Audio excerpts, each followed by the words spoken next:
Assalamualaikum warahmatullahi wabarakatuh. Selamat datang kembali di Rio Haspol. Puan Maharani dan partainya hampir saja jadi bulan-bulanan cemoohan netizen Indonesia lagi. Permasalahannya adalah sampai tanggal 13 sore, Puan Maharani selaku Ketua DPR RI belum juga menandatangani berkas naturalisasi Tom Hai, Ragnar, dan Martin Paes. Padahal pendaftaran pemain ke kualifikasi Piala Dunia hampir ditutup, yakni tanggal 13 Maret 2023.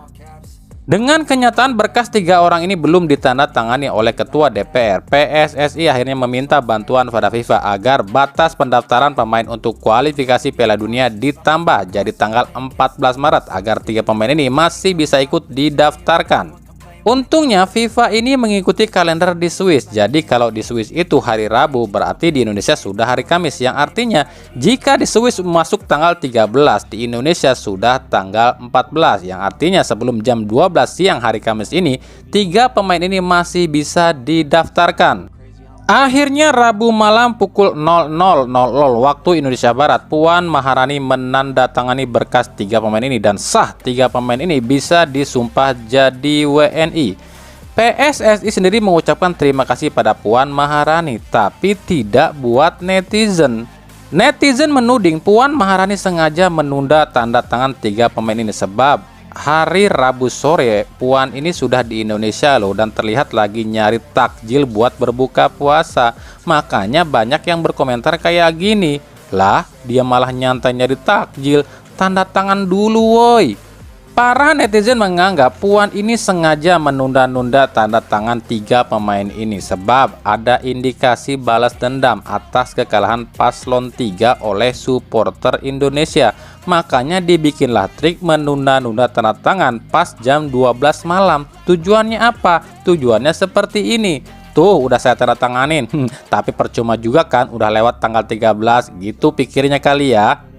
Tapi mungkin dia lupa kalau di Indonesia udah tanggal 14, di Swiss kan masih tanggal 13 loh. Maka wajar kalau banyak yang berkomentar ini memang disengaja buat balas dendam. Ini kalau sampai 3 pemain ini batal gabung di kualifikasi Piala Dunia meskipun sudah ditanda tangani fix, ini banteng akan dipenuhi hujatan lagi nih. Udahnya gagalkan Piala Dunia U20, sering recokin sepak bola, sekarang gagalkan proses naturalisasi. Ya kita akan lihat apakah 3 pemain ini masih bisa ikut kualifikasi Piala Dunia atau tidak. Kalau enggak ya kita tahulah kalian masih percaya tuh sama banteng. Bukannya kami menyepelekan pemain lain di timnas loh ya. Ya emang tanpa 3 pemain ini pun timnas masih bisa main dan mungkin saja masih bisa menang lawan Vietnam. Tapi kan istilahnya kalau 3 pemain ini udah bisa gabung, ada tambahan amunisi khususnya di lini depan, adanya Tom Hai dan Ragnar gitu loh. Cuma gini loh ya, yang kami heran itu kenapa sih DPR ini seolah-olah mempersulit naturalisasi? Kan mereka yang dinaturalisasi juga nggak pakai duit rakyat, mereka dinaturalisasi pakai duit PSSI, mereka yang dinaturalisasi pun nggak nyolong duit rakyat, nggak kayak yang duduk di parlemen, kerjanya cuma duduk, tidur, main slot, tapi digaji gede, udah gitu masih nyolongin duit rakyat. Kan ini kebalik. Mereka yang ingin dinaturalisasi itu ingin membela bangsa loh. Lah ini yang katanya Dewan Perwakilan Rakyat kok malah menghalangi warganya yang ingin membela bangsa. Sementara mereka mencuri milik bangsa. Hayo siapa yang nasionalisme kalau gitu? Kalian gak usah komentar, gak semua orang legislatif itu korupsi woi, gak usah komen kayak gitu ya. Semua orang legislatif itu pasti korupsi, cuma ada yang gede-gedean korupsinya, ada yang kecil-kecilan gitu. Kalau nanti ada yang komentar, lah kok bawa-bawa politik sih?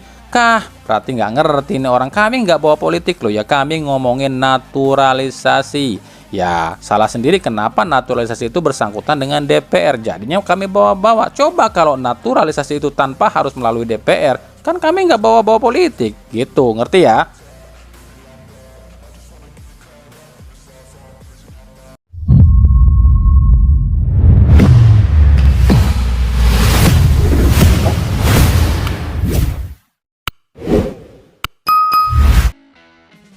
Justin Hubner resmi main di Liga Jepang. Berarti saat ini ada dua pemain timnas Indonesia yang main di Liga Jepang, yakni Zahra Musdalifah di timnas wanita yang main di Liga Jepang, dan Justin Hubner di timnas putra juga main di Liga Jepang.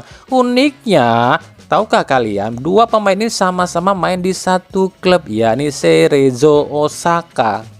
Lalu apakah Justin dan Zahra ini akan sukses di Liga Jepang? Sebab sejauh ini belum ada satupun pemain Indonesia yang sukses di Liga Jepang. Mulai dari Irfan Bahdim, Stefano Lillipali, hingga Pratama Arhan, semuanya melempem di Liga Jepang. Kalau nanti ada yang bilang itu ada kok Ricky dan Riku Matsuda dan juga Rio Nugraha dan lain-lain.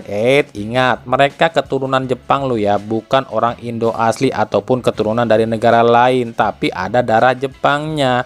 Kenapa ya pemain Indonesia ini selalu sulit berkembang kalau di Liga Jepang?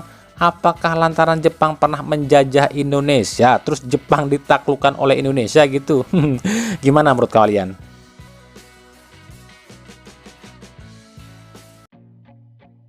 PSM dan Persija dipanggil oleh AFF. Wah, ada apa nih? Apa dihukum? Bukan, tapi dua tim ini dipanggil untuk ikutan ajang yang namanya ASEAN Club Championship alias ACC.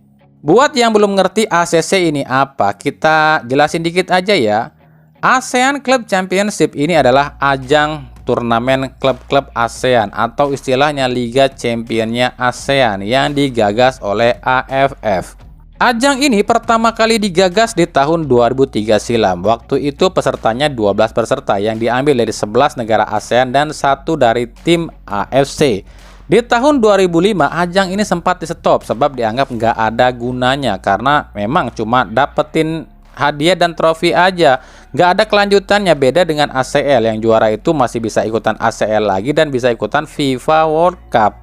Tapi di tahun 2020 lalu, turnamen ini kembali digagas dengan embel-embel yang lebih menggiurkan, yakni juara ACC ini bisa ikutan playoff ACL. Tapi di 2020 itu gagal digelar lantaran ada COVID. Nah, musim ini ajang ini kembali digelar dengan format yang berbeda, dan ini format itu ada 24 tim, yakni 22 tim dari juara dan runner-up di 11 negara ASEAN, ditambah juara Liga Australia dan Liga Kyrgyzstan.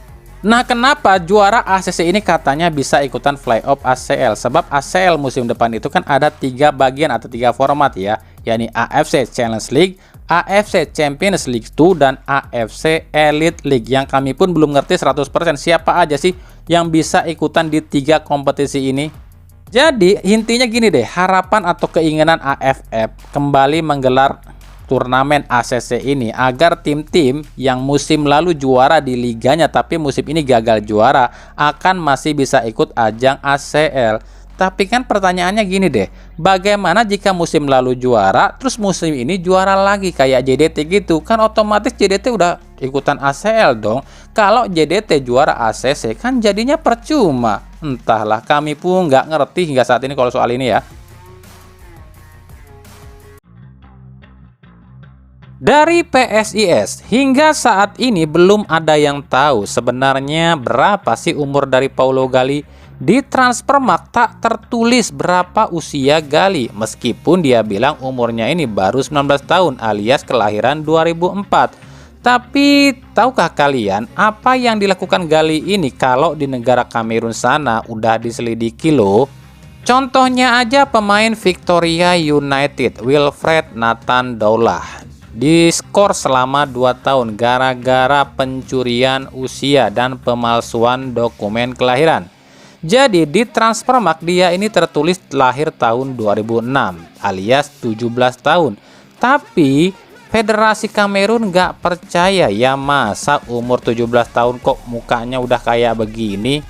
Akhirnya Federasi Kamerun pun melakukan tes DNA dan berbagai tes dengan fasilitas yang modern. Akhirnya diketahuilah usia Daulah ini ternyata lebih dari 27 tahun.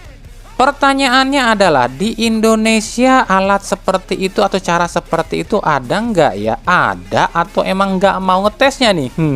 Di Indonesia mas semua bisa diatur, asal ada uang semua bisa tenang, ya kan? Wakanda dilawan.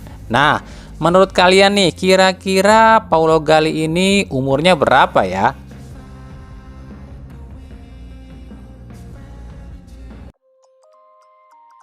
Kita akan sedikit flashback memori kalian ya. Kalian masih ingatkah 2017 Persebaya lolos ke Liga 1 sebagai juara Liga 2? Tapi tahukah kalian atau masih ingatkah kalian itu digelarnya di mana ya finalnya, dan ada hal apa sih yang terjadi?